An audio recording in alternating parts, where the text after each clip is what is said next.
야곱이 라반의 아들들의 불만이 쌓여가는 것과 또 라반의 태도가 달라진 것을 이제 느끼기 시작했습니다. 더 이상 이제 라반의 집에 머물 수 없다는 것을 알게 되어서 이제 짐을 싸들고 가족과 함께 탈출합니다.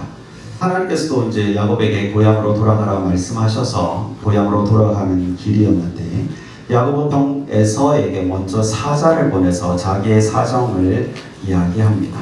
근데 그 사자가 다시 돌아오면서 에서 형의 이야기를 전합니다. 형 에서가 400명을 거느리고는 야곱을 만나기 위해 오고 있다는 것이었습니다. 형을 두려워한 야곱은 가족들을 이제 두 무리로 일단은 나눠두었습니다. 형이 이제 쳐들어오면 반이라도 살게 하기 위해서 이제 머리를 쓴 거죠.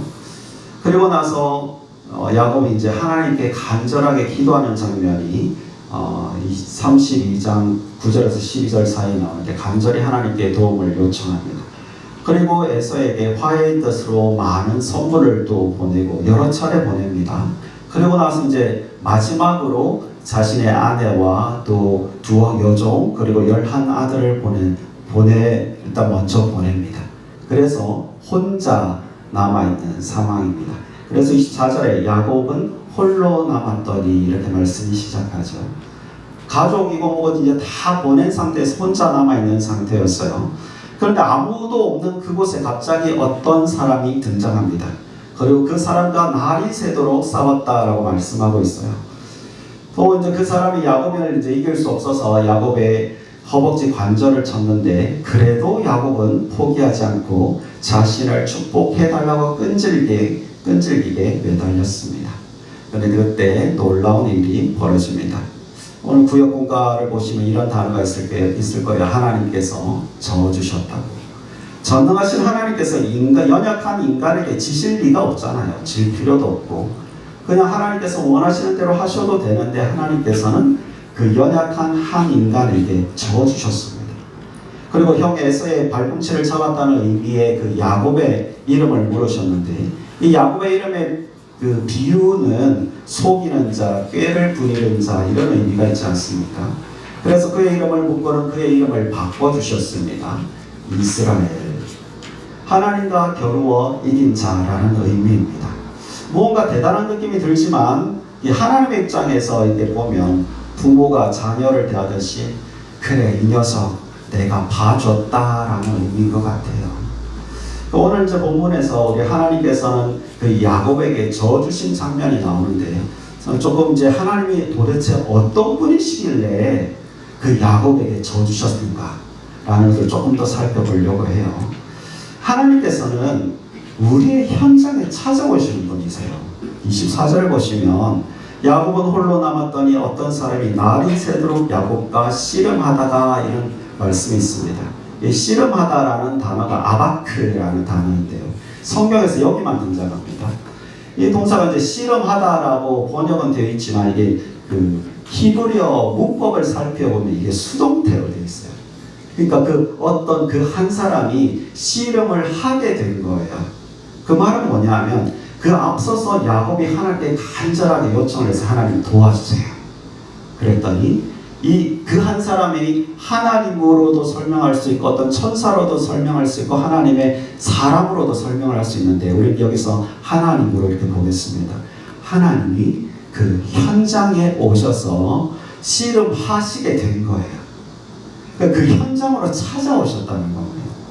우리가 하나님께서는 뭔가 우리가 좀 거리가 좀 멀게 느껴질 때가 많지 않습니까? 처음 멀리 위에 계시는 분, 거룩하신 분, 우리와는 뭔가 섞일 수 없는 분 이런 느낌을 가질 수 있는데 하나님은 씨름하시게 되셨어요. 우리의 삶의 현장에도 함께 하신다는 겁니다. 우리의 삶의 현장에 찾아오신다는 겁니다. 우리가 하나님 앞에 간절하게 기도할 때 하나님께서 저 말씀을 지켜보고만 있는 게 아니라 우리 삶의 현장에 오셔서 개입하시는 우리 삶의 현장에 함께 하시는 분이시라는 겁니다. 가장 대표적인 사건이 무엇입니까? 예수님께서 이 땅에 오신 겁니다. 우리 삶의 현장에 하나님께서 사람의 몸을 입고 이 땅에 오셨다는 겁니다. 두 번째, 하나님은 우리를 끝까지 사랑하시는 하나님이십니다. 25절 보시면 자기가 야곱을 이기지 못함을 보고 그가 야곱의 허벅지 관절을 치매 야곱의 허벅지 관절이 그 사람과 씨름할 때에 어긋났더라. 하나님이 야곱을 설득할 필요가 없잖아요. 우리가 그냥 생각만 해도. 하나님은 명령하시면 됩니다. 야, 가! 짧게 말씀하셔도 끝날 일이에요. 시끄러워, 더 이상 말하지 마 라고 하셔도 됩니다. 근데 하나님께서는 야곱과 끝까지 싸워서 이야기를 계속하는 거예요. 가라고 제발. 이야기를 하고 설득은 그래도 야곱이 말을 듣지 않으니까 허벅지 관절을 쳐서라도 이 아이를 설득하려고 막 노력하시는 거예요. 저는 이것을 보면서 어떨 때는 이게 징계로 보일 때가 있고 어떨 때는 사랑의 매로 보일 때도 있단 말이죠. 그럼 하나님께서 우리에게 때때로 우리가 말을 듣지 않아서 때로 우리를 치실 때가 있어요. 때로는 혼내실 때가 있어요. 그거는 징계일까요? 형벌일까요? 아니면 사랑의 매일까요? 하나님께서 우리를 혼내실 때는 그게 사랑의 매예요. 뭐가 차이가 날까요? 징계, 형벌과 사랑의 매가 뭐가 차이가 날까요? 맞는 사람만 아프면 형벌이에요. 때린 사람이 더 아프면 사랑의 매예요. 맞죠? 우리 자녀들 키우실 때 그러지 않으셨습니까? 막 혼내는데 사실은 그 상처난 부모 보고 자기가 더 마음이 찢어져요. 내가 왜 혼냈을까? 하나님이 그러신 분이죠. 우리가 어떻게 할 수 있습니까? 도저히 견딜 수 없어서 예수님을 보내주셨으니까요. 사랑을 그걸로 증명하셨으니까요. 하나님 우리를 이렇게 끝까지 사랑하시는 분이라는 겁니다. 때로는 혼내기도 하시고 때로는 끝까지 설득하기도 하시고 그렇게 우리에게 끊임없는 사랑을 보내주시는 분이 하나님이시라는 겁니다. 세 번째, 하나님은 기도에 응답하시는 하나님이십니다. 27절 28절을 보면 그 사람이 그에게 이르되 내 이름이 무엇이냐? 그가 이르되 야곱이니이다. 그가 이르되 내 이름을 다시는 야곱이라 부를 것이 아니요 이스라엘이라 부를 것이니 이는 내가 하나님과 및 사람들과 겨루어 이겼음이니라. 야곱은 에서를 만나기 전에 두려운 마음으로 하나님께 기도했습니다. 하나님께 도와달라고 요청했습니다. 그 기도에 응답해서 하나님은 하나님 자신이 또는 하나님의 대사를 보내주셔서 야곱과 함께 씨름하게 되셨습니다. 그리고 나서 야곱의 허벅지 관절을 치셨어요. 그런데 야곱이 포기하지 않아서 끊임없이 요청 나를 축복하셔야 합니다 라고 요청합니다. 그 끈질긴 기도에 하나님께서 어떻게 하셨나요? 응답하셨어요. 그 기도에 들어주셨다는 겁니다. 우리는 내가 판단하는 경우가 자주 있으나 이건 안 들어주실 거야. 기도도 시작도 안 해요. 그걸 기도하다가 쉽게 포기합니다. 조금만 더 간절하게 매달리면 좋을 텐데 우리는 안 그런 것 같아요. 그냥 쉽게 포기해버려요. 하나님은 우리의 기도에 응답하시는 하나님이시다. 오늘 본문에서 만난 하나님 그런 하나님이니까 우리 삶 속에도 우리 신앙 속에도 이런 하나님을 향해서 끊임없이 요청하고 기도하는 매달리는 우리가 되길 바랍니다. 네 번째, 하나님 우리를 축복하시는 하나님이세요. 29절 야곱이 청하여 이르되 당신의 이름을 알려주소서. 그 사람이 이르되 어찌하여 내 이름을 묻느냐 하고 거기서 야곱에게 축복한지라. 야곱이 축복해 주셔야 됩니다 하고 간절하게 요청했는데 결국 하나님께서는 축복하셨어요. 제가 총장년부를 담당하고 있는데요. 워낙 성경을 안 읽어서 매일 한 장씩 성경을 올렸거든요. 처음에는 이제 잠언을 매일 한 장씩 올려서 읽다가 그 다음에 이제 요한복음을 계속 올려서 읽었어요.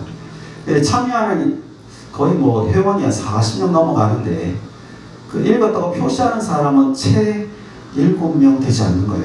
성경을 읽을 때는 더 작았어요. 이것들을 어떻게 하면 죄송해요.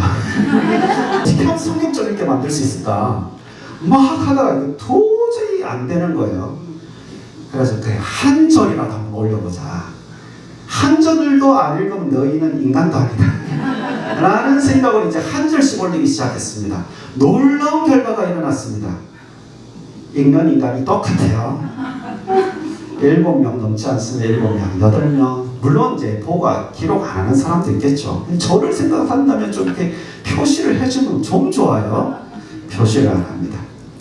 아무튼 이제 요즘 계속 한 절씩 올리고 있는데 제가 이제 청장연부를 생각하고 기도하는 마음으로 또는 설교하는 마음으로 이 본문을 묵상하면서 올리거든요. 때로는 이제 메시지를 같이 넣어서 올리기도 하는데 요즘 이제 축복하고 싶은 마음이 굉장히 많이 드는 거예요.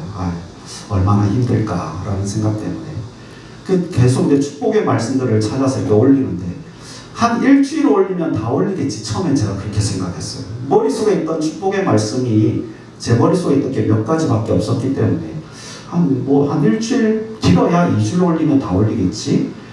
대표적인 성구들 있지 않습니까? 다 올리겠지 생각을 했거든요. 그런데 이게 끝이 없어요. 성경 구석구석에 축복의 말씀들이 너무 많은 거예요. 격려의 말씀도 많고 축복의 말씀도 많고 복이란 단어가 도대체 몇 번 나오는지 찾아봤어요. 586번 나오더라고요. 근데 그 축복과 복자가 들어가지 않았음에도 불구하고 축복과 격려의 말씀이 굉장히 많습니다. 그 말은 뭘까요? 하나님은 우리를 축복하기 원하신다는 거예요.